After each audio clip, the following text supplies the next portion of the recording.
Nongeye kubaha ikaze rero ariko nanone mfata byibura amasegonda 30 ngo mbasobanurire impamvu twashinze uyu muyoboro mushya ndetse n'impamvu twari tumaze byibura ibyumweru bitatu byose tutabana nk'ibisanzwe gatanu kuri gatanu twarimo dutegura uyu muyoboro mushya tuzajya tubagezaho amakuru yose nkuko twabanaga nk'ibisanzwe n'uri usanzwe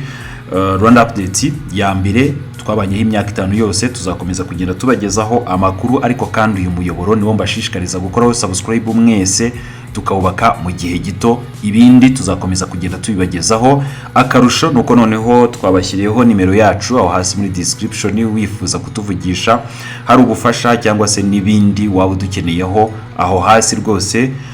wahareba hari nimero yacu turaza no gutegura buryo ki yagipopinga hano mu gihe turi kubagezaho amakuru ibyo byose niyo turakomeza kugenda dutegura tuzakomeze kubana rero kuri imiyoboro yombi by'umwereko kuri we wakoze subscribe kuri Rwanda update ya mbere ndagushishikariza rwose kuzana ukaduha support naho ukakora subscribe ni amakuru amwe nta muntu uri buhinduka kugeza amakuru ibintu byose bizakomeza kuba bimwe ni amakuru y'ukuri kandi ya makuru aziribiho tudatinze rero nubundi nk'inkuru ya mbere turaza kugaruka ku mubano w'igihugu cy'u Rwanda Repubulika Iharanira Demokarasi ya Kongo byagarutsweho cyane n'ibihugu bitandukanye byagiye bisaba kino gihugu cy'abaturanyi kuba bagana inzira ya diplomasi mu buryo bwonyine bwatuma ibibazo biri hagati y'igihugu cy'u Rwanda Repubulika Iharanira Demokarasi ya Kongo bigana ku musozo iki gihugu cyakomeje kubyanga ku buryo rero byageze naho noneho Minisitiri w'itangazamakuru n'itumanaho uyu ni n'umuvugizi wa guverinoma ya Repubulika Iharanira Demokarasi ya Kongo yitwa Patrick Muyaya yatangaje ko noneho ngo nyuma yuko bakomeje kugoragoza uburyo bw'ibiganiro ngo bikanga ngo biteguye noneho kwifashisha inzira za gisirikare reka tubikomoze mu magambo make nk'ibisanzwe Minisitiri w'itumanaho n'itangazamakuru uyu ni n'umuvugizi wa guverinoma ya Repubulika Iharanira Demokarasi ya Kongo Patrick Muyaya ubwo yagiranaga ikiganiro n'abanyamakuru mu ntara ya Kasayi yemeje ko niba ibibazo by'intambara ngo mu burasirazuba bidakemuwe mu rwego rwa diplomasi ngo bo nta kindi bagiye gukurikizaho usibye uburyo bwa gisirikare rero kenshi iyo bivuzwe ibi by'uburyo bwa gisirikare abantu benshi bahita bumva ko Repubulika Iharanira Demokarasi ya Kongo nkuko yakunze kubyigamba no kubiteguza nta kindi zakora usibye gutangiza intambara ku gihugu cy'u Rwanda dore ko nubundi iki gihugu cy'abaturanyi iteka ryose gishinja u Rwanda ngo gufasha uyu mutwe wa M23 nawo ukomeje gukubita inshuro igisirikare n'abagifasha ni uruhande rwa Repubulika Iharanira Demokarasi ya Kongo rero Repubulika Iharanira Demokarasi ya Kongo mu rwego rwo kwihorera cyangwa se kwivuna ngo yo yiteguye gutangiza intambara ku gihugu cy'u Rwanda ni byavuzwe n'abayobozi batandukanye barimo na Perezida Tshisekedi ubwe gusa hangaha tukibutsa ko u Rwanda inshuro zose rwahakanye ibyo birego bya Repubulika Iharanira Demokarasi ya Kongo byuko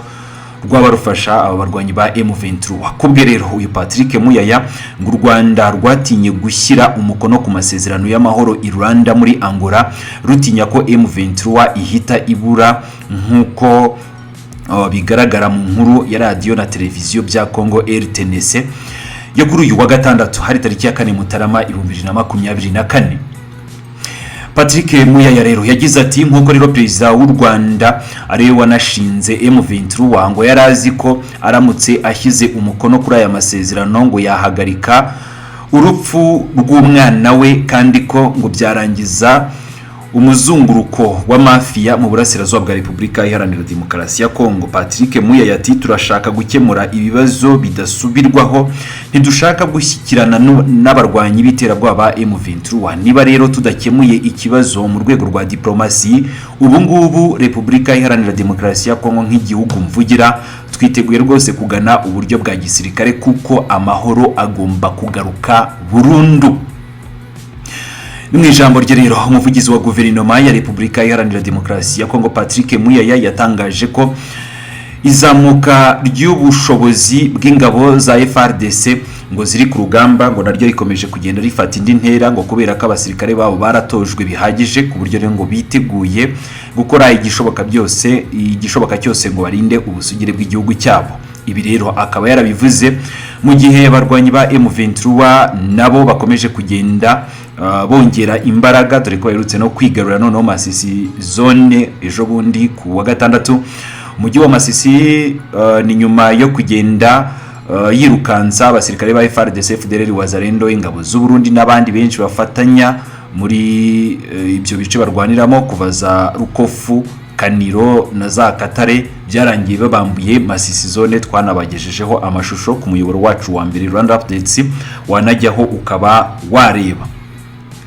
Yasobanuye kandi ko guverinoma ya Kongo itagomba kugirana ibiganiro n'abo yise abaterabwoba barwanyi ba M23 ngo bo biteguye kuganira n'igihugu cy'u Rwanda, ariko kandi ngibitari ibyo ngibyo bo biteguye gutangiza intambara. Muri make rero ahanga twagarukaga ku bijyanye n'icyo Repubulika Iharanira Demokarasi ya Kongo ikomeje kugaragaza ko ishyize imbere. Turaza gukomeza kubana mu makuru atandukanye, ndabashishikariza gukora subscribe no gukomeza gukurikira uyu muyoboro wacu mushyashya, dore ko ari wo tugiye kujya tubagezaho amakuru yose, updates zose, by'umwihariko kuri mwebwe mudukunda, mwe mwabanye natwe mu gihe cy'imyaka 5. Mwibuka rero gukanda subscribe no ku muyoboro wacu usanzwe wa Rwanda Update, naho tuzakomeza kugenda tubagezaho amakuru nk'ibisanzwe. Ariko kandi uyu muyoboro wo turabashishikariza rwose gukomeza kuwukurikira ndetse no kuwukoraho subscribe kugira ngo amakuru yose muzajye mukomeza kuyabona. Ngayo nguko rero nta byinshi muri aka kanya mvuze, ndagaruka mu kanya mugezaho andi makuru menshi n'ubundi nk'ibisanzwe.